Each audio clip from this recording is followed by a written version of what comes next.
Bonjour, je vous présente une nouvelle activité intitulée ADN recombinant et production de vaccins. Nous savons que le monde entier est occupé par la pandémie du Covid-19. On attend impatiemment l'apparition d'un vaccin contre ce virus pour arrêter ce cauchemar universel. Et on entend souvent parler et souvent dire que ce vaccin nécessite beaucoup de temps, environ 1 an, pour qu'il soit disponible sur le marché. Alors, qu'est-ce qu'un vaccin? À quoi sert-il et comment est-il produit? Nous allons essayer de répondre à toutes ces questions dans cette leçon. D'abord, il faut savoir que le concept de vaccination est né avec le chimiste Louis Pasteur. Donc, il a élaboré le premier vaccin contre la rage en 1885. Donc, le voilà, ce monsieur. Il a utilisé la moelle épinière d'un lapin contaminé par la rage. Il a traité cette moelle épinière de façon à atténuer, à faire mourir le virus qui était présent. Il a administré sous forme de vaccin à d'autres patients pour les immuniser et les guérir au cas où ils sont attaqués par ce virus, par cette maladie. Bien sûr, ce n'était pas le seul qui avait travaillé avec les vaccins. Il y avait un qui l'a précédé, c'était Jenner. Et il y avait beaucoup d'autres qui l'ont suivi, mais le plus connu pour ses travaux au niveau des vaccins et au niveau de la vaccination, c'était Louis Pasteur.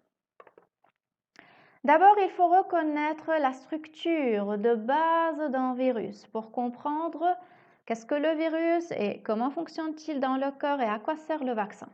Donc, le virus est formé de la molécule d'information génétique. Il contient soit l'ADN ou bien l'ARN. Donc, l'ARN est une forme, si vous voulez, une sorte de copie de l'ADN qui est présent là. Donc, lorsque je parle d'information génétique, je parle soit d'ADN, soit d'ARN. Il est aussi formé d'une enveloppe protéique qui protège cette molécule. Donc voilà, là, vous avez une enveloppe qui protège l'ADN ou bien l'ARN. Tout ce que vous voyez là, ce sont les enveloppes en rose, les voilà. L'enveloppe protéique qui enveloppe et protège l'information génétique, elle est nommée capside. Donc vous voyez ce qui est juste près de l'ADN ou bien de l'ARN, c'est la capside. Elle est enveloppée elle-même par une enveloppe. La capside, elle est enveloppée alors par une enveloppe de protéines. Les protéines sont nommées antigènes. Donc vous voyez ADN ou bien ARN, capside qui l'enveloppe et la protège, et une deuxième enveloppe qui les entoure. Et cette enveloppe, comme vous le voyez là, elle contient des protéines. Vous voyez là ce qui est en bleu, ce sont les protéines. Les protéines de surface, on les nomme parce qu'elles sont à la surface du virus. Elles sont nommées les antigènes. C'est comme la carte d'identité de ce virus.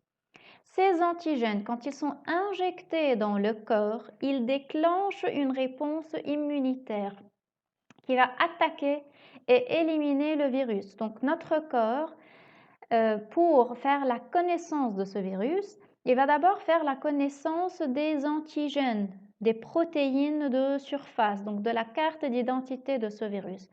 Une fois qu'il reconnaît ces antigènes, il va créer, vous allez voir comment et quoi, il va créer une sorte de défense spécifique contre ces antigènes pour tuer, pour éliminer le virus. Qu'est-ce qu'un vaccin? Le terme vaccin est souvent relié au virus, mais à savoir que d'autres pathogènes aussi, d'autres agents qui peuvent être nuisibles à notre corps, de ces agents, on peut aussi fabriquer des vaccins. Donc, un vaccin est principalement une protéine ou bien un antigène, comme on vient de le voir.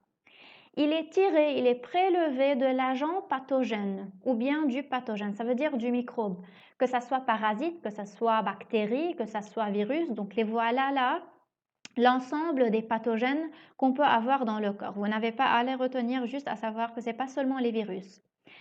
Donc, ce pathogène, il est soit atténué, ça veut dire on l'affaiblit, on diminue sa capacité nocive sur le corps. Il est soit atténué, soit tué complètement.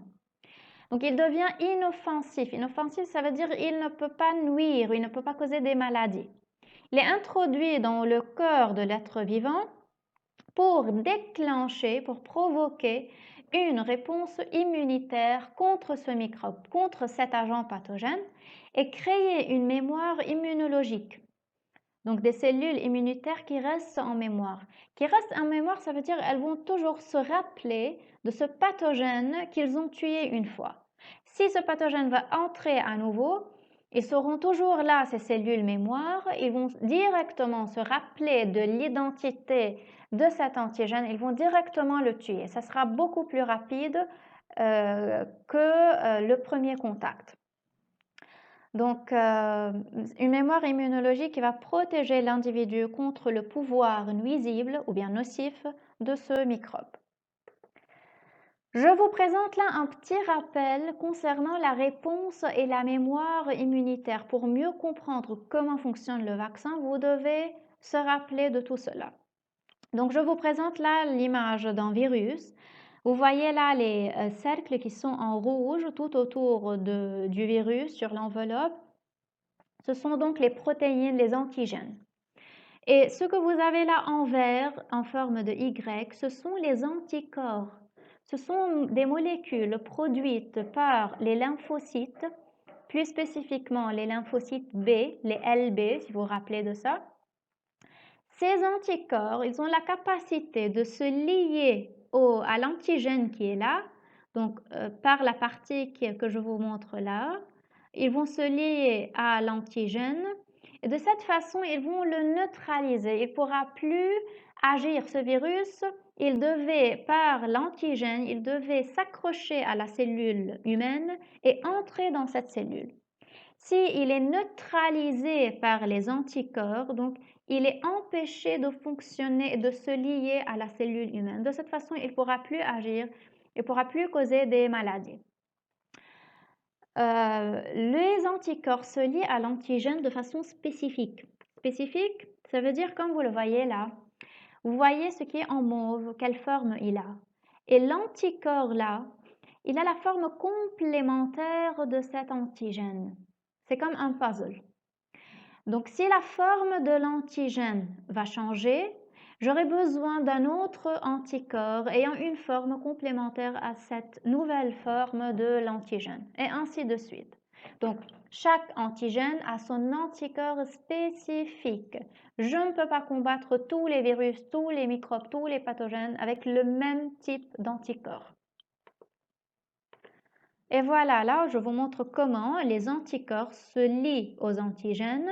Et par la suite, là, ce que vous voyez en rose, c'est le récepteur de nos cellules humaines ou bien de n'importe quelle cellule végétale, animale.